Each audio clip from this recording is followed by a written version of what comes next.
अकोला शहरात parcel delivery करणाऱ्या एका तरुणाला किरकोळ गाडी पार्किंगच्या कारणावरून बेदम मारहाण केल्याची धक्कादायक घटना समोर आली आहे। या मारहाणीचा प्रकार सीसीटीव्हीत कैद झाला असून व्हिडिओ सोशल मीडियावर व्हायरल झाला आहे। अकोला शहरातील डाबकी रोड पोलीस स्टेशन हद्दीत पार्सल डिलिव्हरी करणाऱ्या तरुणाला किरकोळ वादातून बेदम मारहाण केल्याची घटना घडली आहे। बाळापूर नाका परिसरात घडलेल्या या घटनेमुळे परिसरात खळबळ उडाली आहे। मिळालेल्या माहितीनुसार शुभम झुंज हा तरुण पार्सल डिलिव्हरीसाठी संबंधित ठिकाणी गेला असताना गाडी पार्किंगच्या कारणावरून काही तरुणांशी त्याचा वाद झाला। या वादाचे रूपांतर मारहाणीत झाले आणि काही जणांनी त्याच्यावर फायर सिलेंडर, दगड आणि लाठीकाठ्यांनी हल्ला केल्याचा आरोप आहे।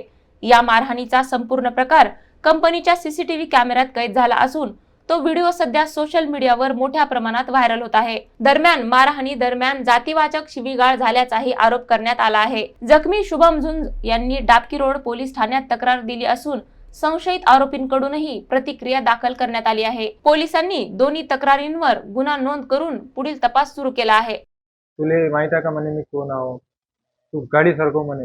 म्हटलं दादा 2 मिनिटं फक्त आम्ही सरकवतो, फक्त ते पार्सल आम्हाला काढू द्या।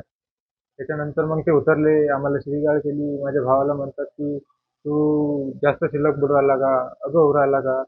आणि एवढं झाल्यानंतर मग तिथले एक 2-3 जण त्याच्या सोबतचे ओळखीचे होते कोणतरी, ते आले आणि आल्यानंतर त्यांनी मला शिवीगाळ केली। त्यांनी पण मला शिवीगाळ केली। त्यांनी जो त्याच्यासोबतचा जो दुसरा होता तो त्याच्यासोबत म्हणजे त्याला ओळखत होता वाटते, तो आला आणि त्यानं मला मारली। त्यानं मला मारल्यानंतर माझा भाऊ त्याला अडवायला गेला, तर त्यानं अडवताना त्यानं पोरांना बोलवलं आणि पोरांना बोलवल्यानंतर त्यांनी ऑफिसमध्ये आमच्यासोबत मारहाण केली। ते कमीत कमी 8-10 पोट्टे होते।